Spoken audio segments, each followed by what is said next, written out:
കണ്ണപുരം കീഴറയിൽ നാടാകെ ഞെട്ടിത്തെറിച്ച ആ സ്ഫോടനം എങ്ങനെ സംഭവിച്ചു എന്നത് ഇപ്പോഴും ദുരൂഹമായി തുടരുകയാണ്. എന്താണ് ഈ പൊട്ടിത്തെറിക്ക് കാരണമായത്? കീഴറയിലെ നാട്ടുകാർക്കിപ്പോഴും ഇതിന് ഉത്തരം ലഭിച്ചിട്ടില്ല. പ്രത്യേക സംഘം ഇത് സംബന്ധിച്ച അന്വേഷണം ഊർജിതമായി തന്നെ നടത്തുന്നുണ്ട്. കൊല്ലപ്പെട്ട മുഹമ്മദ് അഷാം അല്ലാതെ മറ്റാരും ആ വീട്ടിൽ ആ സമയത്തുണ്ടായിരുന്നില്ല എന്ന് പ്രത്യേക അന്വേഷണ സംഘം ഉറപ്പിക്കുന്നുണ്ട്. പടക്ക നിർമ്മാണവും ആ സമയത്ത് നടന്നിട്ടില്ല. ഉറക്കത്തിലാണ് മുഹമ്മദ് അഷാം കൊല്ലപ്പെട്ടിട്ടുള്ളത്. പിന്നെ എന്താണ് അവിടെ സംഭവിച്ചിട്ടുണ്ടാവുക? ഏതെങ്കിലും തരത്തിൽ ഷോർട്ട് സർക്യൂട്ട് അവിടെ ഉണ്ടായിട്ടില്ല എന്നും അന്വേഷണ സംഘം ഏതാണ്ട് ഉറപ്പിക്കുന്നുണ്ട്. ഫോറൻസിക് ഇത് സംബന്ധിച്ച് ചില റിപ്പോർട്ടുകൾ പോലീസിന് കൈമാറി. അതിൽ പറയുന്ന സൂചനകൾ ഇതൊക്കെയാണ്.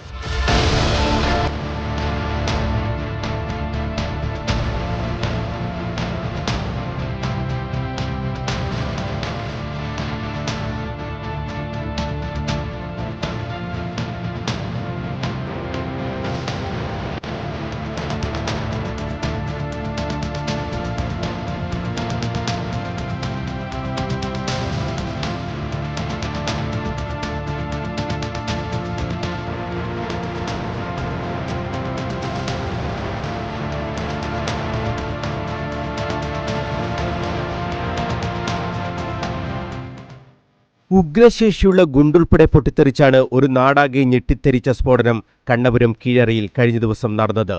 റിട്ടയർഡ് അധ്യാപകൻ ഗോവിന്ദന്റെ വീട് പൂർണ്ണമായും തകർന്നു. സമീപത്തെ വീടുകൾക്കും കേടുപാടുകൾ സംഭവിച്ചു. ആ സ്ഫോടനം എങ്ങനെ നടന്നു എന്നതിന്റെ ഉത്തരമാണ് നാട് തേടുന്നത്. അതിന് ശാസ്ത്രീയ പിൻബലമുള്ള റിപ്പോർട്ടാണ് ഫോറൻസിക് തയ്യാറാക്കിയത്. അത് ഇങ്ങനെ: അനൂപ് മാലിക് വാടകയ്ക്കെടുത്ത വീട്ടിൽ 10 മാസമായി പടക്കശേഖരമുണ്ട്. കഴിഞ്ഞ ഉത്സവ സീസണിൽ കാര്യമായ വെടിക്കെട്ട് പരിപാടികൾ ഉണ്ടായിരുന്നില്ല. അനുമതി കിട്ടാത്തതാണ് കാരണം.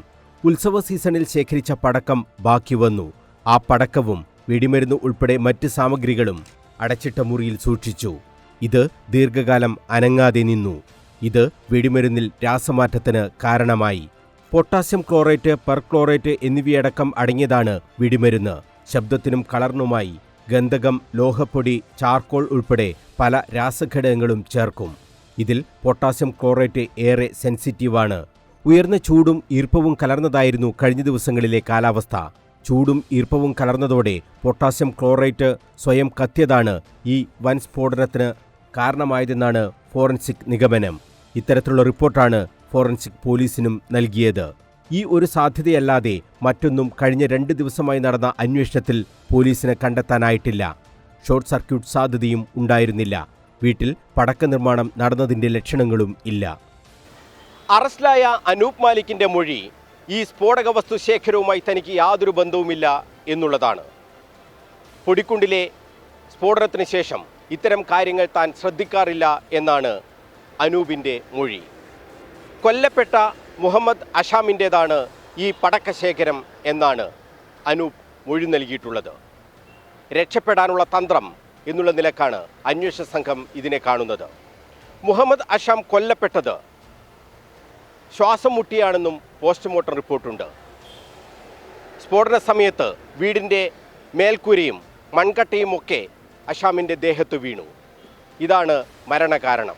പൊള്ളലേറ്റിട്ടല്ല മുഹമ്മദ് അഷാം കൊല്ലപ്പെട്ടതെന്നാണ് പോസ്റ്റ്മോർട്ടത്തിൽ വ്യക്തമായിട്ടുള്ളത്. ഈ കേസിൽ അറസ്റ്റിലായ അനൂപ് മാലിക്കിനെ ചോദ്യം ചെയ്തതിൽ വ്യക്തമായ ഒരു ഉത്തരവും പോലീസിന് ലഭിച്ചിട്ടില്ല. കണ്ണപുരം ഇൻസ്പെക്ടർ മഹേഷ് കണ്ടമ്പേത്തിന്റെ നേതൃത്വത്തിൽ പഴുതടച്ച അന്വേഷണമാണ് നടന്നത്. പ്രതിക്ക് രക്ഷപ്പെടാൻ അവസരമില്ലാത്ത രീതിയിൽ city police commissioner P Nithinraj രൂപീകരിച്ച പ്രത്യേക അന്വേഷണ സംഘം പ്രവർത്തിച്ചു. അങ്ങനെയാണ് കാഞ്ഞങ്ങാട്ട് വെച്ച് പ്രതി പിടിയിലാകുന്നത്. ചോദ്യം ചെയ്തപ്പോൾ എല്ലാം കൊല്ലപ്പെട്ട ഭാര്യ സഹോദരൻ മുഹമ്മദ് അഷാമിൽ ചാരുകയാണ് അനൂപ് മാലിക് ചെയ്തത്. 9 വർഷമായി പടക്കത്തിന്റെ കാര്യങ്ങളെല്ലാം അഷാമാണ് നോക്കുന്നതെന്നും പൊടിക്കുണ്ട് സ്ഫോടനത്തിന്റെ വിചാരണ നടക്കുന്നതുകൊണ്ട് ഇത്തരം പ്രവർത്തനങ്ങളിൽ താൻ ഏർപ്പെടാറില്ലെന്നുമാണ് അനൂപ് മാലിക്കിന്റെ മൊഴി. എന്നാൽ അനൂപ് സ്ഫോടനം നടന്ന വീട്ടിൽ അടക്കം നേരത്തെ എത്തിയിരുന്നതായി അന്വേഷണ സംഘം കണ്ടെത്തിയിട്ടുണ്ട്. സ്ഫോടനം നടന്ന സമയം മുഹമ്മദ് അഷാം മാത്രമാണ് വീട്ടിൽ ഉണ്ടായിരുന്നതെന്ന് ഉറപ്പിക്കുന്നുണ്ട് അന്വേഷണ സംഘം. മറ്റാരെങ്കിലും ഉണ്ടായിരുന്നുവെങ്കിൽ പരിക്കേൽക്കാതെ രക്ഷപ്പെടാൻ ഇടയില്ല. പൊള്ളലേറ്റ ആരും ആശുപത്രിയിൽ എത്തിയതായും റിപ്പോർട്ടില്ല. അഷാമിന്റെ മരണം ശ്വാസം മുട്ടിയാണെന്നാണ് പോസ്റ്റ്മോർട്ടം റിപ്പോർട്ട്. ഉറക്കത്തിൽ നടന്ന സ്ഫോടനമായതുകൊണ്ട് വീടിന്റെ ചുമരും മേൽക്കൂരയും അഷാമിന്റെ ദേഹത്ത് പതിക്കുകയായിരുന്നു. അഷാമിന് കാര്യമായി പൊള്ളലേറ്റിരുന്നില്ല. സെൻട്രൽ ഹാളിന് സമീപത്തെ 2 മുറികളിലായാണ് ഗുണ്ടുൾപ്പെടെ വൻതോതിൽ പടക്കവും വെടിമരുന്നും സൂക്ഷിച്ചിട്ടുണ്ടായിരുന്നത്. അടുത്ത ഉത്സവ സീസണിലേക്ക് വെടിക്കെട്ട് ഒരുക്കുന്നതിനായി വൻതോതിൽ വെടിമരുന്ന് ഇവിടെ ശേഖരിച്ചിട്ടുണ്ടായിരുന്നതായും സൂചനയുണ്ട്. ഓണാവധിക്ക് ശേഷം അനൂപ് മാലിക്കിനെ കസ്റ്റഡിയിൽ വാങ്ങി വിശദമായി ചോദ്യം ചെയ്യാനാണ് പ്രത്യേക അന്വേഷണ സംഘത്തിന്റെ തീരുമാനം. അനൂപ് മാലിക് ഇത്തരത്തിൽ മറ്റെവിടെയെങ്കിലും സ്ഫോടക വസ്തുക്കൾ ശേഖരിച്ചിട്ടുണ്ടോ എന്നും കണ്ടെത്തേണ്ടതുണ്ട്. അതിൻ്റെ അന്വേഷണവും ഊർജിതമാക്കാനാണ് പോലീസിന്റെ തീരുമാനം. കണ്ണൂരിൽ നിന്നും ക്യാമറമാൻ ബിജു അഴീക്കോടിനൊപ്പം മനോജ് മയ്യിൽ, കണ്ണൂർ വിഷൻ.